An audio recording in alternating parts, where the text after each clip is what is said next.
Okay, now we start another topic of Android, that how to implement web services. ठीक है, आज का जो हमारा टॉपिक है इसमें हम ये देखेंगे कि हम वेब सर्विसेज किस तरीके से इम्प्लीमेंट करते हैं, how to implement web services and how to represent, how to call web services in Android applications. तो ये सेशंस हमें कंप्लीट करना है. तो इसके लिए सबसे पहले मैं आपको बताता हूँ, जैसे मैंने यहाँ पे एक सेशन आर्टिकल्स पूरा मेरे पास इम्प्लीमेंटेड है. इस आर्टिकल्स के थ्रू मैं आपको बता रहा हूँ. तो वेब सर्विसेज का सबसे बेस्ट वे इम्प्लीमेंट करने का होता है volley library. Volley is a HTTP library developed by Google and was first introduced during Google I/O 2013. This library used to transmit data over the network. It actually makes networking faster and easier for apps. It's available through AOSP, Android Open Source Project Repository.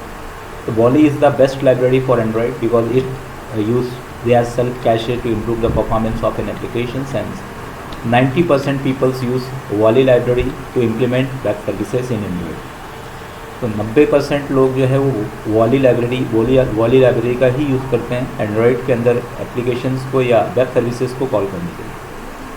अब आपको मैं बताना चाहता हूँ, देखो जो volley library है इसमें सबसे पहले आपको रिक्वेस्ट, जो आपका रिक्वेस्ट होगा वो कैशे के अंदर जाएगा. कैशे यदि आपका मतलब फर्स्ट आपका रिक्वेस्ट यदि कैशे में कुछ भी नहीं है तो फिर वो नेटवर्क रिक्वेस्ट के थ्रू कहाँ पे जाएगा, सर्वर पे जाएगा. अब यदि वो डेटा आपको कैशे पे ही मिल जाता है तो जो रिस्पांस आएगा वो पूरा का पूरा कहाँ से आएगा, कैशे से आएगा. मतलब इसमें यदि आपका नेटवर्क रिक्वेस्ट में तब जाएगा जब वो डेटा कैशे पे नहीं है.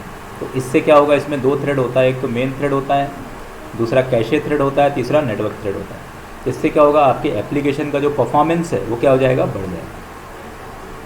अब वॉली लाइब्रेरी कैसे यूज़ करते हैं, इसके लिए आपको सबसे पहले नंबर पे जो वॉली लाइब्रेरी के अंदर का जो क्लासेस है उस क्लास का एक आपको रेफरेंस बनाना पड़ेगा. Volley dot new request queue this करना पड़ेगा. ये पहला कोड है, request queue and mainly for smaller networking purpose in Android to use. First you need to instantiate the request queue and later in you can start. इसके बाद आपको इसको start भी करना पड़ेगा. इसके बाद जैसे रिक्वेस्ट क्यू के थ्रू जो डेटा आपको मैनेज होगा आपको बताना पड़ेगा कि आपका रिक्वेस्ट क्यू का मेथड क्या है, URL क्या है, जिस URL को भी आपको फेच करना है. तो यहाँ पर वो इम्प्लीमेंटेशन मैंने पहले बता चुका हूँ. आफ्टर दैट अब इसको मैं प्रैक्टिकली आपके सामने इम्प्लीमेंट करके बताता हूँ कि कैसे हम इसको 1 by 1 यूज़ करेंगे. बस आपको ये 2 लाइन का कोड अभी ध्यान रखना है. Instantiation of request queue class and after that we will implement the request using JSON object request. तो इसके लिए सबसे पहले स्टेप पे मैं हमारे पास जो एग्जिस्टिंग प्रोजेक्ट है मैं उसी में आपको ये बताता हूँ. ठीक है, JSON पार्सिंग मैंने इसके पहले सेशन में बता चुका हूँ. इसके पहले मैंने आपको SQLite भी बताया है. और इस सेशन में मैं आपको बताता हूँ कि how to practically implement web services. तो वेब सर्विसेज हम प्रैक्टिकली कैसे इम्प्लीमेंट करते हैं, that thing I am implementing. तो इसके अंदर देखिए मैं एक्टिविटी में एक नया सिंपल एक एक्टिविटी स्टार्ट करता हूँ, एम्प्टी एक्टिविटी. और यहाँ पे मैंने दे दिया वॉली एग्जाम्पल एक्टिविटी. मतलब ये जो एक्टिविटी है इसके अंदर मैंने वॉली का पूरा एग्जाम्पल बताया है. Now I will finish it. तो अभी मैं आपको छोटा सा सैम्पल एग्जाम्पल बताता हूँ, इससे आपको पूरा फ्लो पता होगा. क्योंकि जब आपको एक बार फ्लो क्लियर हो जाएगा तो आप बड़े से बड़े एग्जांपल्स चला सकते हैं. तो यहाँ पे सिंपल एक बटन लिया मैंने, अभी कुछ भी नहीं, नॉर्मल एक लेआउट है. इस लेआउट के अंदर मैंने सिंपल एक बटन लिया. I am converting this layout on relative layout because it is the simplest way to create application. तो ये मैं यहाँ पे रिलेटिव लेआउट में गया. आप रिलेटिव लेआउट यूज़ कर सकते हो या जो भी आपको लेआउट बेटर है. यहाँ पे मैंने सिंपल एक बटन ले लिया. Now I will click text. In text I will create OK and after that I will use ID @+ID VTN click, that is for button. So this way we can practically implement it. तो इस तरीके से हमने एक button लिया, इसमें मैंने OK लिखा और बटन का जो क्लिक है उसको रिप्रेजेंट कर दिया। मतलब simple, I have created the activity and put the button components here. अब इसके बाद जो हमारा नेक्स्ट इम्प्लीमेंटेशन होगा, I will simply go button, और यहाँ पे मैंने इसको क्रिएट कर लिया रिलेटिव लेआउट। अब आपको वॉली लाइब्रेरी को इम्प्लीमेंट करना पड़ेगा एप्लीकेशंस के अंदर, इसके डिपेंडेंसीज आपको ऐड करनी पड़ेगी।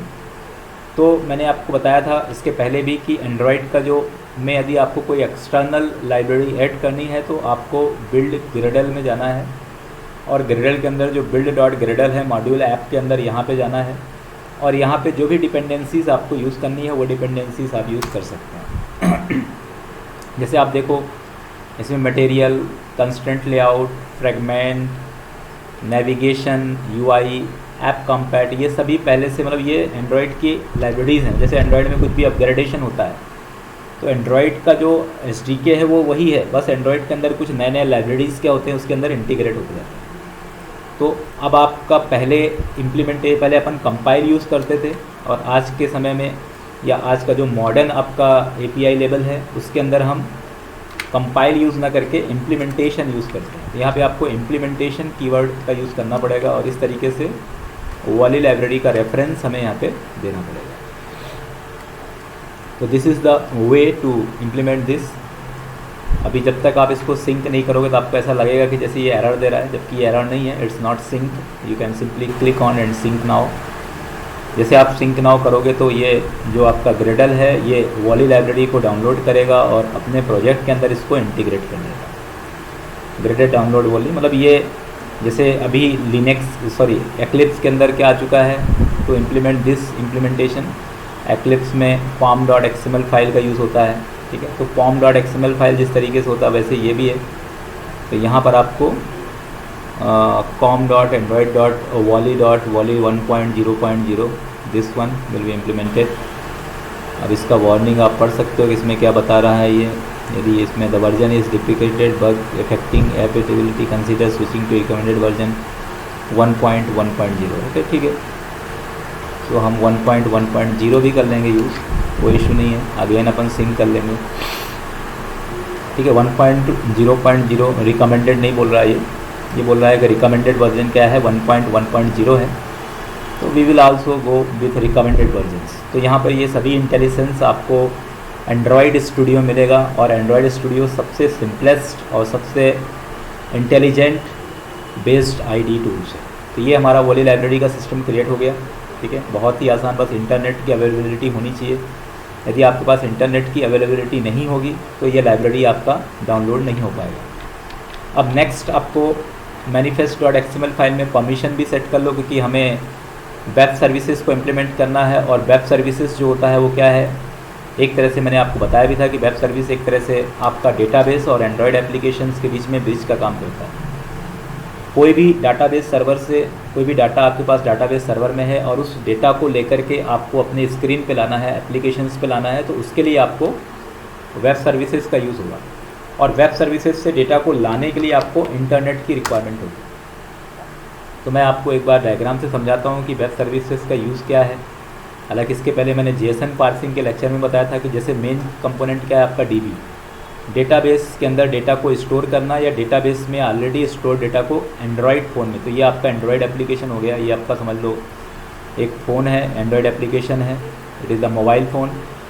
अब आपका जो डेटा है डेटाबेस का उसको मोबाइल फ़ोन में डायरेक्ट भेजना है तो आप नहीं भेज सकते, इट्स नॉट अलाउड, क्योंकि this is the different server and this is the different device. तो इसके लिए क्या किया गया है, एक ब्रिज, एक इंटरमीडिएटरी यूज़ किया गया जिसको अपन वेब सर्विसेज या एपीआई बोलते हैं। एपीआई एप्लीकेशन प्रोग्रामिंग इंटरफेस है। तो डेटाबेस से एपीआई क्या करेगा, कनेक्ट होगा। अब ये एपीआई की जो प्रोग्रामिंग होती है या कि पीएचपी में होती है, या कि जावा में होती है, या कि डॉटनेट में, या कि पाइथन में, या कि रूबी ऑन रेल्स में, जेंगो में, बहुत सारे वर्डप्रेस में बहुत सारे अलग अलग टाइप के वेब स्क्रिप्टिंग टूल्स यूज़ होते हैं, वेब स्क्रिप्टिंग लैंग्वेजेस यूज़ होते हैं जहाँ पर हम इसका यूज़ कर सकते हैं। अब ये जो एपीआई है ये क्या रिटर्न करता है, इसका रिटर्न है एक्सएमएल या जेएसएन।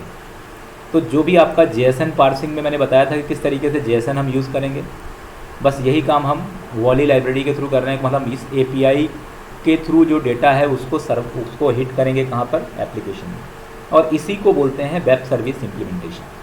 मल्टीपल वेब सर्विसेज भी कॉल कर सकते हो। इसके लिए आपको थ्रेड सिंक्रोनाइजेशन का अप्लाई करना पड़ता है, एसिंक्रोनस प्रोसेस करना पड़ता है, ठीक है। तो मल्टीपल सिंगल इनमें ज़्यादा डिफरेंस नहीं है, both are the similar approach कि how to call multiple web services, how to call single web services. तो वोली लाइब्रेरी में मल्टीपल वेब सर्विसेज कॉल करने के लिए कोई अलग से आपको इम्प्लीमेंटेशन की ज़रूरत नहीं है, ये by default multiple web services को भी ऑटोमेटिकली मैनेज करता है। That is the point which is implemented by वोली लाइब्रेरी। ये वोली लाइब्रेरी के थ्रू क्या होता है, इम्प्लीमेंट होता है।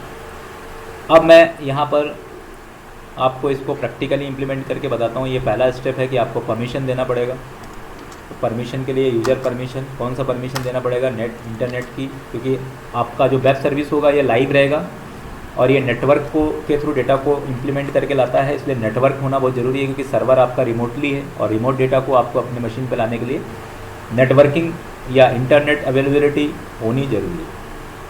अब नेक्स्ट पॉइंट आपको क्या करना है, जैसे पहला पॉइंट हमारा क्रिएट हो चुका है, now we go on next one.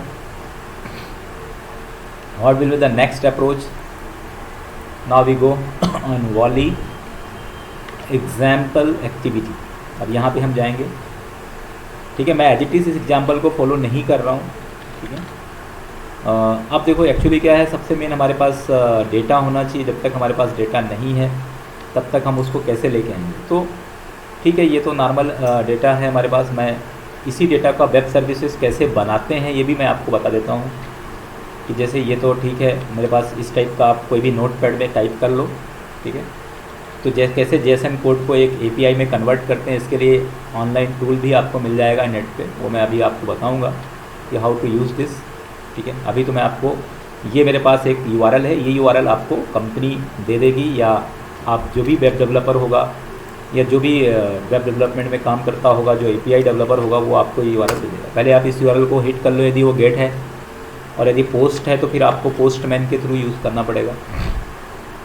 और गेट के लिए आप डायरेक्टली हिट कर लो, मतलब ये डेटा आपका आ रहा है, मतलब यूआरएल प्रॉपर है। अब इस यूआरएल को मुझे शो करना है इसके अंदर, एंड्रॉयड एप्लीकेशन के अंदर। जैसे मैं बटन पे क्लिक करता हूँ तो देखो सबसे पहले सिंपल वर्क आपको ये करना है कि जो भी हमारा एक्टिविटी है, इस एक्टिविटी के अंदर main activity dot class dot gate name, ये सभी चीज़ें हमने जैसा है वैसा ही इम्प्लीमेंट कर दिया। इसमें हम अभी कोई, मतलब ये सब आपको अभी तक जितने एप्लीकेशन, इतना सारे एप्लीकेशंस आपने बनाया तो आपको ये पता होगा, that is the declaration of variable और फील्ड डिक्लेरेशन है, ठीक है। हमने रेफरेंस क्रिएट किया, रिक्वेस्ट क्यू ये क्लास है, स्ट्रिंग रिक्वेस्ट क्यू ये भी एक क्लास है। इन सभी का हमने रेफरेंस क्रिएट किया, जो भी यूआरएल है हमारा उस यूआरएल को हमने यहाँ पे इंस्टेंशिएट कर दिया। अब नेक्स्ट पॉइंट क्या होगा कि आपको बटन के क्लिक पे हमें वर्क करना है। तो first we will identify button. Button का नाम क्या है, btn request equal to find view by ID, यहाँ पे जाएगा r.id.btn क्लिक, दैट्स इट। मैंने ये btn क्लिक नाम से बटन ले लिया। अब बटन के क्लिक पे ये वर्क यदि करना है तो we will create the event btn request dot set on click listener, यहाँ पे जाएगा न्यू ऑन क्लिक लिसनर, ये हमारा पूरा इवेंट आ गया।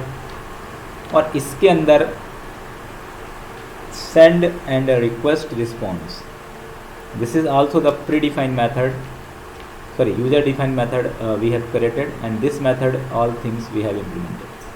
तो आप चाहो तो इस मेथड को यहाँ कॉल करके या यहीं पे पूरा कोड लिख देंगे अपन, वो हमारे ऊपर डिपेंड है, आपके ऊपर डिपेंड है कि आप कौन से अप्रोच फॉलो करना चाहते हो। तो I can create another methods here and we can simply call this method. तो इस मेथड में कुछ भी नहीं है, वही सिंपल कि किस तरीके से वेब सर्विसेज का रिक्वेस्ट होगा, कैसे डेटा मैनेज होगा, that thing we have discussed. तो we have simply create this method volley dot, इसको अल्ट एंटर करके इसकी जो लाइब्रेरी है, this was created by Google hence it is most trusted, ठीक है। वॉली लाइब्रेरी किसी थर्ड पार्टी एजेंसी ने नहीं बनाया, गूगल ने बनाया है।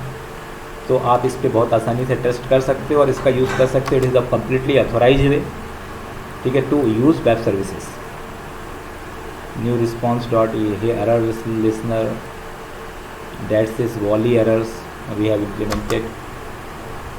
If you want to use log dot D, तो ये पूरा कोड हमने इम्प्लीमेंट करा। और इस कोड को अब ये जो मेथड है वो मेथड कहाँ से स्टार्ट हो रहा है, देयर अब यहाँ पे एक ब्रेकेट ऑल आएगा, I think that this methods, this is the exit point of this one. Okay, I will implement it. तो ये पूरा हमारा कॉलिंग हो चुका है. देखो मैं आपको एक बार समझा देता हूँ. यहाँ पे सिंपली आपको जो भी URL है वो URL से डेटा आएगा, वो पूरा डेटा किस में आएगा, इस mstring रिक्वेस्ट में आएगा, और जो भी रिस्पॉन्स आपको मिलेगा वो इस टोस्ट के अंदर मिल जाएगा. और जो भी रिस्पॉन्स ऑब्जेक्ट है, इस रिस्पॉन्स को हमने toString में दिखा दिया, तो अभी आपको नॉर्मल ही शो होगा.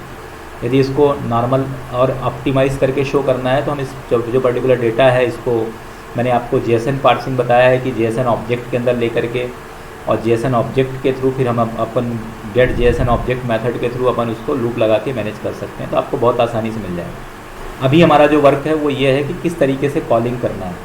तो कॉलिंग करने के लिए कभी भी आप वॉली लाइब्रेरी का सबसे पहले आपको इसका ऑब्जेक्ट बनाना है, volley.newRequest. आफ्टर दैट ये स्ट्रिंग वेरिएबल है, स्ट्रिंग रिक्वेस्ट किस टाइप का मेथड है, गेट है तो गेट, पोस्ट है तो पोस्ट, जो भी आपका URL है.